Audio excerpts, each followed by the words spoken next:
the news from around the realm. My papers. Gotta have like the Earth spinning around with the little planes playing going around, like all black and white. Yeah, like the old MTV News even. Rushed, and I agree with a lot of the unanswered things. It did feel rushed, especially that final episode when they got to the big reveal. 6 episodes may not have helped as well too, truth be told. Like I said, 8 episodes. They probably could have explained a lot of things that would have, like I said, brought it all together at the end.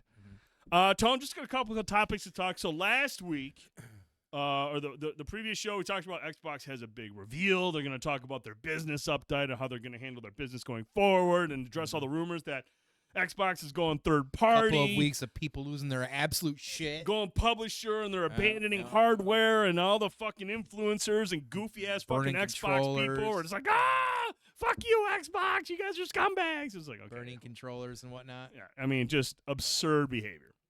So they finally had their business update. And I thought it was a very clear, very concise message of what they sent. There's still a couple things where I think are a little hazy. And I think there's room for interpretation with some of the comments that Phil made.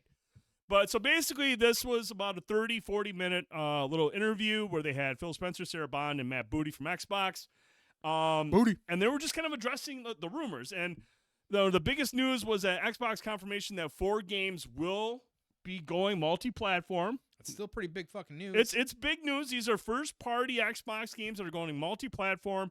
At the time, Spencer denied, which games are going to be. He said, a couple are live service, and a couple of them are games that would benefit from reaching a wider audience, and blah, blah, blah, blah. But immediately after, like, the media and some insiders who are knowledgeable, who do hear what's going on, we're quick to point out, like, it's probably these 4 games. They're like, it's Grounded, Sea of Thieves, because Phil Spencer said 2 of them are live service games.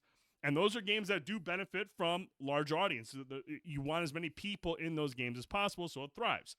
And the other 2 people were kind of like speculating on, like, is it going to be, Hi-Fi Rush was like the most obvious one because that's the one that was going around, but everyone was like, what's the 4th one? And then I forgot about Pentiment. That's like an interesting, like, little niche game that a lot of people really enjoyed. And then, so everyone was kind of waiting for these games to be revealed, like which games are going to be.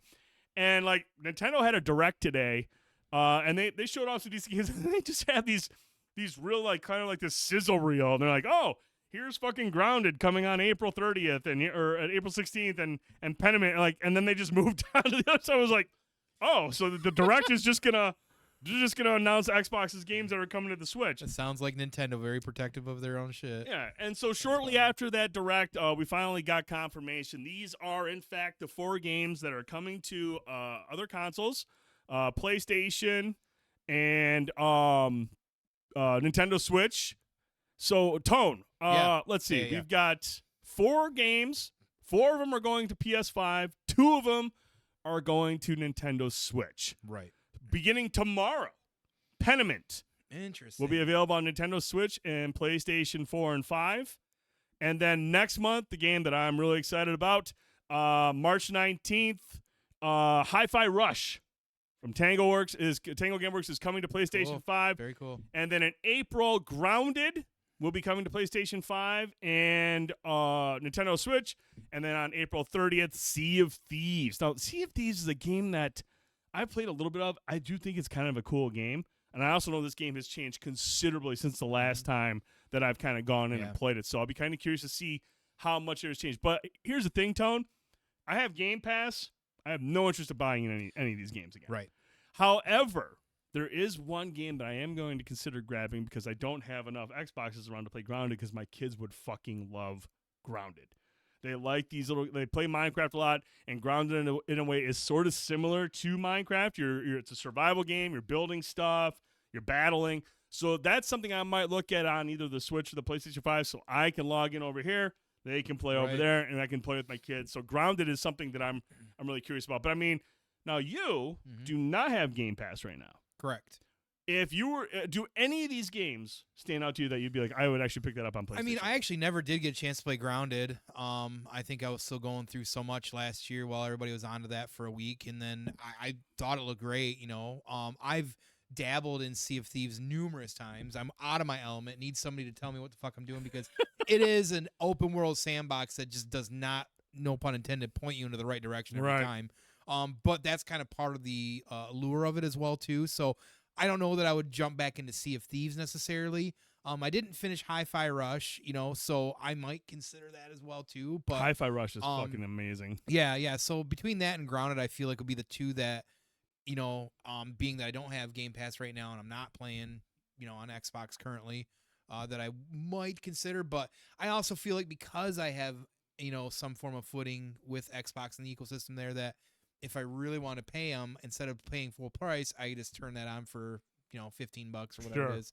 And play them. But I think for like Sony players, a game like Sea of Thieves could be great because it's a great live service game. For sure. I definitely feel like Hi-Fi Rush is just an all-encompassing game that, everybody might want to jump in as well too. So right. So now we had that. So that was like the big reveal this week. But there were some other tidbits that we took away from this business update that I think are worth mentioning. First of all, one of the questions that Phil Spencer was hit with right away was, yes, these 4 games are coming to these other platforms. Does this mean games like Starfield and Indiana Jones are going to be coming to PlayStation 5 and Switch? And immediately Phil Spencer shot that down and said, no, those games are not planned to come to PlayStation 5. Those would be Xbox exclusives, dropping day and date on Game Pass. So they shot that down pretty quick. I mean, obviously Starfield's out now, but like Indiana Jones, that's slated for later this year. And they shut that down and said, no, that's an Xbox exclusive. Even though there was still a lot of rumors swirling that they are looking at bringing Starfield, I think just after the expansion, there's supposed to be a big expansion dropping on Starfield this year, later this fall. So we'll see. But like the one thing that Phil Spencer did say, like this is not opening the floodgates. These are 4 games that they feel will benefit the games and the studios if they get them out there in front of more people. This is not opening the floodgates. Do not expect other Xbox first-party titles to come to other platforms. But at the same time, dude, Tone, you don't do this just to do it. No, this is you're this testing is the You're testing the water. water. I love Phil Spencer. I think he's great for a face of Xbox. I'm a big fan, but I also think he's just a fucking muppet, and he's got execs up his ass, and he's gonna parrot and mouthpiece what he has to, and I get that. But I think in the end of the day, best for Xbox will be, because of the way Game Pass works, is to get some of those games out there. If you're struggling in hardware console sales, if you're not making money here, and you want to make more money that isn't just that $15, you want to sell your games and make $60-$70 a pop. Fuck that. Put them on everything else. Exactly. And that to me it seems like a no-brainer. But he says PS5, but what does that say about PS6 and Skyrim, right? So. Everything, I feel like a lot of times with him, everything's very cryptic. Yeah. Oh yeah. There's. And I love him. Like, I mean that wholeheartedly. Like, he's got to say things to, appease the diehard fanboys and the people who are just like, man, I want it all for myself, and I don't want these games anywhere. And I get it. They don't understand the business side of things, and like how this industry is struggling right now. I mean, look, we've seen some great games, and we think the systems are selling well, but obviously we found out that Sony is predicting they're actually going to have to lessen their prediction on consoles sold this year. There are a lot of doom and gloom in between the lines. People are reading that big changes are coming. Sony's got a new CEO right now who took over for Jack Ryan, or not Jack Ryan. Is it Jack? Was it Ryan? What's his first name? Was it Jack Ryan? It wasn't Jack Ryan. That's awesome. though. You think it's Jim Ryan? Jim Ryan. That's who it was. Awesome. I was gonna let you go with it, bro. Like, yeah, Jack Ryan takes over. John Krasinski was up in there. But he's in there. He's going around saying we need to do better budgeting our money. He specifically called out fucking Bungie this week, saying, "Look, you got a great development studio. You got a lot of highly motivated people, but you can do better with your finances and your budgets and your business aspect of your studio." So he's going around playing hardcore right now, really busting chops and kind of explaining that, like, look, these things need to start changing. We'll see how that works out for him, though, too. I mean, I'm not saying it's good or bad. I don't know. We'll see. I mean, it's fair. Listen, again, I love Phil Spencer. I really enjoy him, but it's those things like, and we said it before, and the reason I say this specifically, because it's very entertaining to go into the comments and everybody say, well, Phil wouldn't steer us wrong and Phil this. I'm like, bro, and people have to point it out to these people. You do realize that Phil Spencer works for Microsoft that actually owns Xbox. That's not how that, He's just part of the chain. He isn't fucking sitting on top. So it's really entertaining. So that's why I like to iterate that. So part of their strategy, good job. Tone, Good job. and I just want to mention this. Like this is like the strategy behind this is the thought process behind what Microsoft is currently doing by trying to get more of their games out in front of people. And basically it says to ensure long-term success for both Xbox and the industry as a whole, we must continue to evolve.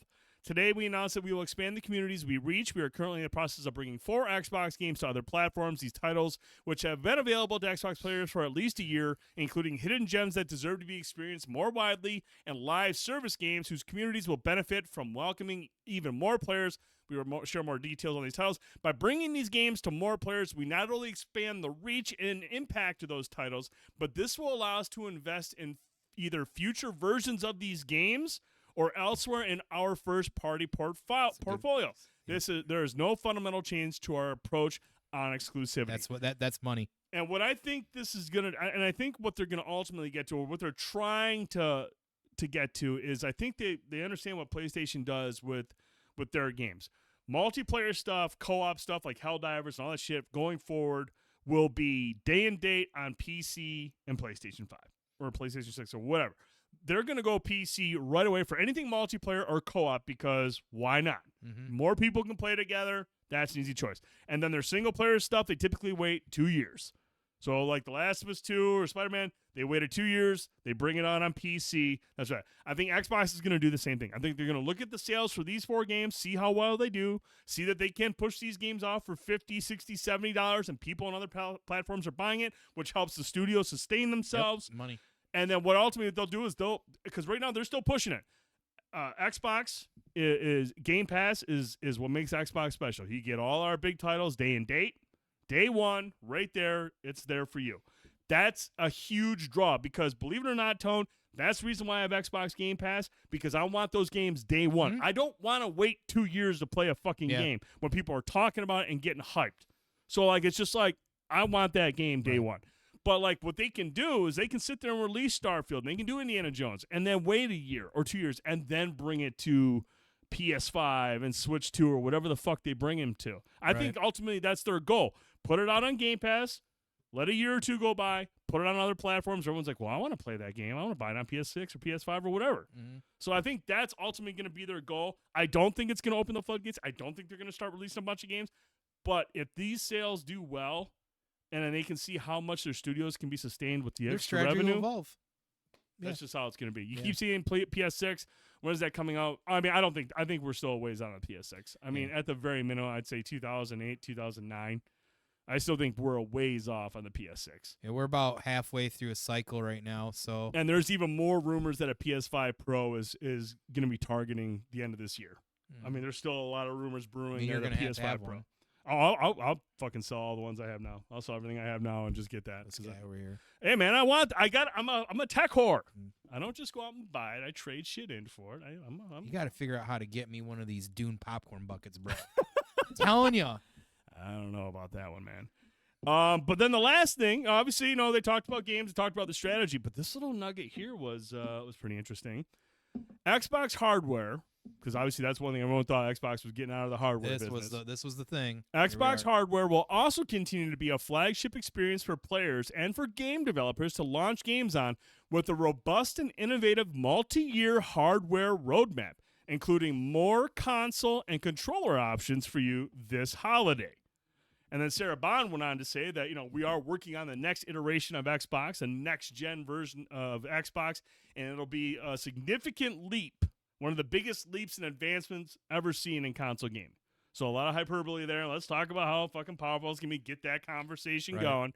But there's also rumors that Xbox is now looking at the Steam Deck and the Rogue Ally and how well those are doing. And now they're looking at possibly bringing out a handheld. There's rumors of a handheld Xbox system in the works. And people have been wanting that for years, and they've never dipped their toe in it. Dude, I think we've gotten to that point, Tone, where, like, in terms of, like, how much it costs to make some of these systems, like the Rogue Ally and the Steam Deck and some of the other competitors out there, I think they're starting to see, like, look, handheld gaming is more feasible now to where you can actually deliver a high-quality experience. Whereas, like, the Vita was a great system, but you could never take a PS3 full-on AAA game or a PS4 AAA game and put it on the Vita without some caveats. Whereas now they're finding ways to just get so much under the hood in these little handheld devices. It's now a possibility. And so for Xbox to sit there and have a handheld device where I can take my Xbox games on the go, that's more appealing. Rumors that Sony is starting to dip back into the fucking handheld That's market come as well. again too. Dude, give me a Vita 2, please. Yeah. Give me a Vita 2. The Vita was ahead of its time, dude. The Vita was a fucking amazing device. Yeah, it was. It was ahead of its time. But dude, that thing still has more features now than the Nintendo Switch does, which still blows my fucking mind. But I mean, I just thought this was interesting, man. Like I said, I love trying to like read between the lines and figure out what these publishers and what these big companies are trying to plan. Instead of, you can't get hung up in all the fucking fanboy bullshit and just, oh fuck, I don't want those games over there, or this system sucks. And that was, I fucking hate that shit. It's lame, and it's just it's a reason why I can't stand gaming sometimes, because just like, you're the reason most people just look at gamers and think you guys are fucking losers. I can't stand that shit. But like when you sit there and get to kind of get into the nitty gritty of the business and the industry and see what really makes these changes and these decisions go, that's the stuff I like to hear about. And when you look at the comments that were made in this business update and the blog post from Xbox Wire, and you kind of read between the lines, you kind of get an idea of like, okay, I kind of see where they're going with this or what they're trying to make happen. Time will tell.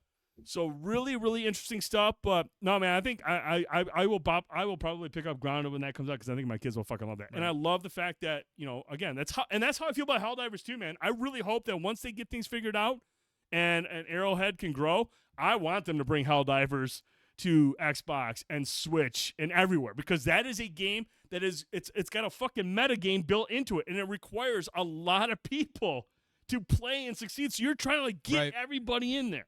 That's a game where I don't give a fuck what platform it's on. The more the merrier. Yeah. Unless you're an AFK loser, and then you're a fucking scumbag because nobody else can play. J Hill says, I had a big company meeting last month to go over the 2024 goals. I couldn't imagine these meetings when people are talking shit. I mean, can you imagine that?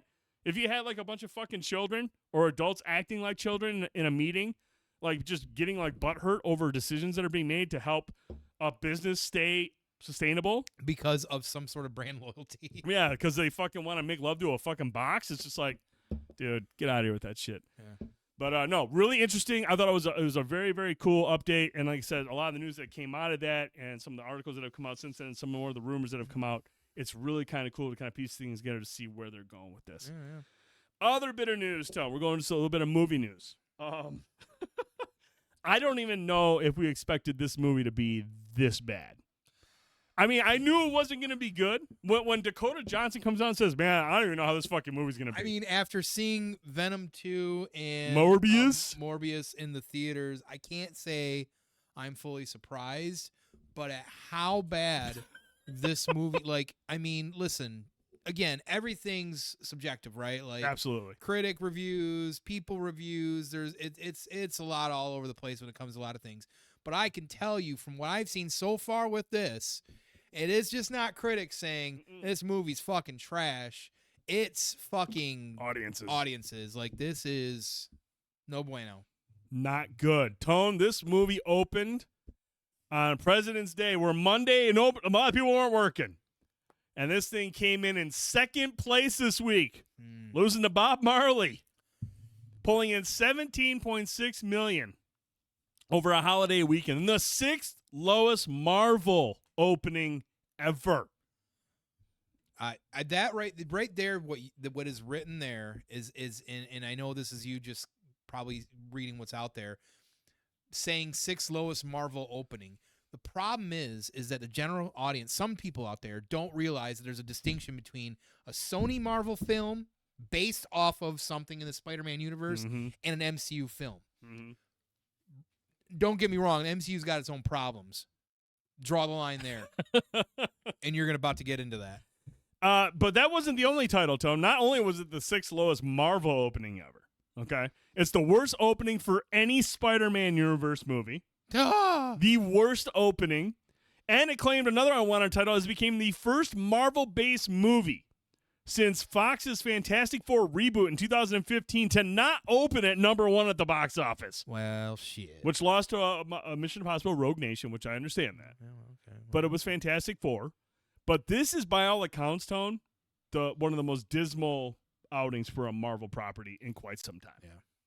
I mean, dude, a disastrous launch. You had disastrous PR up until launch with Dakota Johnson's comments.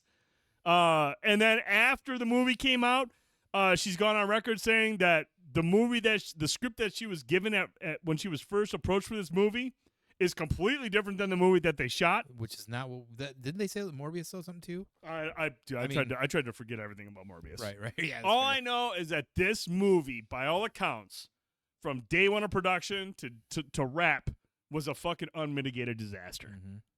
Script changes, reshoots. The lead actress going on record saying, I don't even know if the scenes with blue screens are going to be good. I've never done anything like that, and it just felt fucking weird. Dude, when she started doing that at the PR, I was like, she's telling everybody right now, don't go see this movie. Well, don't go see it. How's her agent doing, her original? I don't know. I don't know if they're in business anymore because she was like, fuck you guys, Did I'm she out. Fire him, yeah. Worse than Morbius? Is that even possible? Yeah, J Hill. If you look here, these are the recent Sony movies and their rotten scores. So you got Homecoming, 92%, then Venom, 30%. Spider-Man Into the Spider-Verse, 97% Rotten Tomatoes. After that was Far From Home, 90%.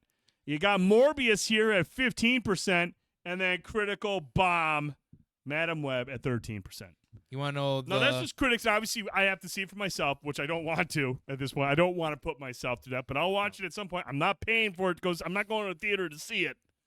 You know, I'm not going to because I still have Morbius, that taste in Morbius in the back of my throat. I'm just like, ugh, that fucking gross. Are these all Spider-Man films? Yes. These are all, I'm sorry, Sony Marvel movies. Sony Marvel. Okay, Yes. Thank you. Yes, thank you. Okay, I just want to double check. Yeah, that's very telling because right here, I mean, this is Disney Marvel. This is Disney Sony Marvel. Right. Marvel. I'm sorry. To be fair, the Spider-Verse one is Sony, but that's Sony Animation. Animation. Right. Different right. group. And we've been saying that for a minute. Disney Marvel, Disney Marvel, Disney Marvel. That's the point. These shit ones here are all Sony ones. And dude, Tone, I think, dude, can we be done with this? Here's the thing, and this is what needs to fucking happen. Sony, listen up. Pull up a chair. Get over here. Get over here. Sit down. Have a seat. Keep up with the animation. You're doing great. The animation. The animation's awesome. Listen, we know you love having the Spider-Man rights to video games, movie, all these great media. Awesome. We can enjoy some of that too. The games have been pretty fun overall. And some of your early Spider-Man titles over the last 20 years are all right sometimes and memorable. You were doing fine with the Raimi stuff, but sometimes you get your hand in the pot. Let's talk about Spider-Man 3. That was all you. Yeah, so it was all you. Got involved. And the Garfield ones, like, there were some good moments in there. Garfield was fine, but, you know, they end up just, they tumble, right? Right. And then all of a sudden the MCU's doing all this great stuff, and you're like, oh, we can do a Spider-Man MCU. Look at us. And look what's happened the entire time. I don't care who you are. You want to like Venom, Venom 2? Cool. On you.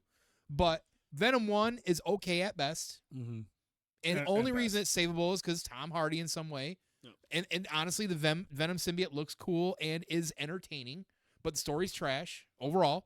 The second one, fucking complete absolute trash. A waste of Woody Harrelson. Mm-hmm. And a stupid fucking plot. And then now you've got like Morbius after the first 10 minutes of the film that we were like, oh, this has some potential. Completely out of whack. Yeah. Dumb CGI. You got that fucking ending, that cutscene. Matt Smith. Yeah. Yeah, you fuck up a cutscene because you can't figure it out. So here's what you're going to do. You need to stop doing this shit. Stop wasting the fucking money. And anytime you want something done, say, hey, Marvel, Kevin Feige, tell you what, add a zero at the end of the check. We'll get a royalty check out of it. Yeah. Why don't you take the lead on getting this written and putting this out? Show us how it's done. Show us how it's done. Or better yet, let us just take the fucking passenger seat so we can get a fucking check. You're pissing Tricky off, man. You're full of shit.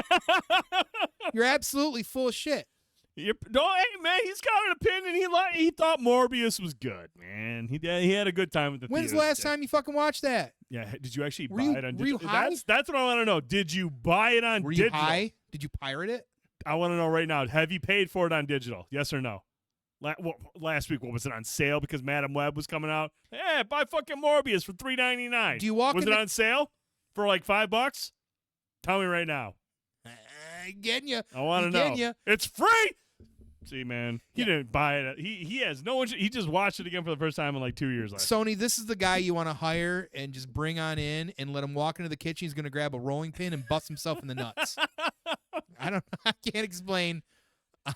Didn't say, but I mean, I know. But now here's the thing: would you buy it if it wasn't free? Would you buy Morbius? He's dying on that hill now. Oh, he's dying gonna on that fight. hill now. Said it was okay. I know, but I'm just asking: would you buy it? I'm not mad at you. You would.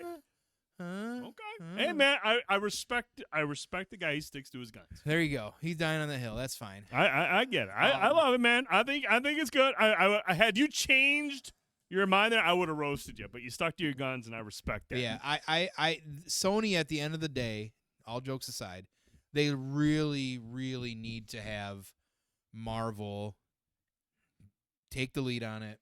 Just take the royalty check and sit back and just take the money. That's all you need to do. Yeah. You know what I mean? That's all you should do. Just because stop. At this point now, going forward, Madam Web's a good example.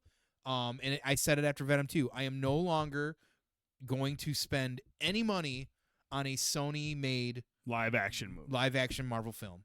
Absolutely not. I did this with Fox years ago, and because I did that with Fox, they ended up back with Marvel. I'm going to say it was just me. After X-Men 3, X3, I wouldn't even go see all the ones with Fassbender and McAvoy. Absolutely not. So look at that. Now Marvel's got him again. Trick, let's take a day off, because that's what we do. Let's take a day off from work. We do a lot of let's that. take a half day, and let's go see fucking Madam Web at the theater and just see how we come out at the end. Are you still a proud Sony supporter? You know? Why you no, bro? Hey. No, you say no the day off, or you saying no to go see the movie? I'll go see it on a weekend, bro. Hey, if you guys are going, can you guys get me one of those fucking Dune popcorn buckets? He just wants a bucket to fuck, man. Just want a bucket to fuck. No. Jay Hill asked a quick question. He said something about who worked on Sonic. That's Paramount. I believe Paramount is the ones that worked on Sonic. Yeah. I didn't talk bad about Garfield. I actually like Garfield. I don't have any qualms with him. Hey man, that's one of Bill Murray's regrets. It wasn't Andrew Garfield's fault that those movies were written bad, and that's the same thing with Dakota Johnson. I didn't have any issue with Andrew Garfield. I thought he was a decent. He was fine. Again, sometimes these folks are just products of terrible writing, direction, and whatever, and that's what we're seeing here.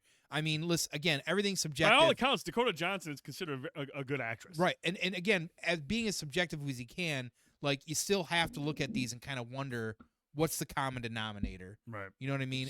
And we know what it is. And Trick, why don't you go see Madam Web with me, dude? Come on, let's go a broham date. The TikToks are great for the movie. People like I love Spider-Man so much. How bad can it be? They all hate it. Oh, yeah. Come on. Let's make it a so bad, so good movie. Let's go see how fucking bad it is. Get a big bucket of popcorn. Hey! Get a beer. Get it. Give me a bucket of popcorn. I don't even get a maybe. I just get a hard no. He's already pissed. He's mad. He's like he doesn't like. If it was Morbius, he'd be like, okay, I'll go see another showing of that. He has no interest in Madam If you think Web. that's bad, dude, listen. For some reason, even though I know he's annoying, still defend Jared Leto. So every time I see a Jared Leto movie that usually ends up being really shitty, and I keep going back for more. Mm-hmm. And Morbius is a good example of that. Like, he's doing, you can be in Tron 3. I'm like, well, I love Tron, and I do like Jared Leto. You know what I mean? Like, Jared Leto is like, he's basically like Nick Cage before he was making good like indie films. When Nick Cage would just make a shit movie, you were just like, oh god, like Annapolis. But Jared Leto takes everything so serious. Or Indianapolis. He's that. What do they call them? Character. No. I just read Method Actors. Method Actors. Yeah. Like, he really wants to be a method actor. So, I think half of what that is dumb, and the other half I kind of think is cool because you want to be a master of your craft. Mm-hmm. But I don't want to go down there. There is. I think it was Pedro Pascal actually did an interview recently where he talked about method acting, and he basically said, he goes, look, I don't have a problem with it as long as you're not making things uncomfortable for everyone else. Right. If you want to sit there and fuck and be a method actor, that's great. Yeah. But that movie he was in with Denzel, was that the one with the HBO one? Yeah, I think? with had old boy in it too. Yeah. Fuck. He was Rami Malek. Rami Malek. Yep. Malek, Little Things. Yep. That one. Yeah. That was a dumb movie. I was just like, oh, this is kind of stupid. Yeah, it was. Well, it had a lot of potential. You thought it did. Anyways. Well, I mean, with the cast, how would you not? Rami Malek, Denzel, and Jared Leto. I was like, oh, this is a fucking. How can this be bad? And you're just like, oh. Then you think, see, now that's the thing. And we talked about this last week. Denzel is pound for pound one of the best actors of our generation. Yeah. Without question. Nobody will ever convince me otherwise. But man, he's made some movies where you're just like, How the fuck do you we talked about last week? Virtuosity with him and Russell Crowe. By all accounts, that is a garbage movie. It's a bad movie. But watching two Oscar actors. Really kind of, I would say Russell Crowe was better in it because he got to play the bad guy Sid 6.0, whereas Denzel was just kind of like the good guy. But it was just overall just a very bad story and just goofy. Yeah. But you watching, just like I'll still watch it because it's Denzel, right? But I mean, money's money, baby. Hey, somebody shows up, hey, make Virtuosity. It's stupid, but got Russell Crowe and here's a big paycheck. I mean, Denzel's like, I'll take that. Somebody says, hey, dude, take this $10. Fuck this popcorn bucket.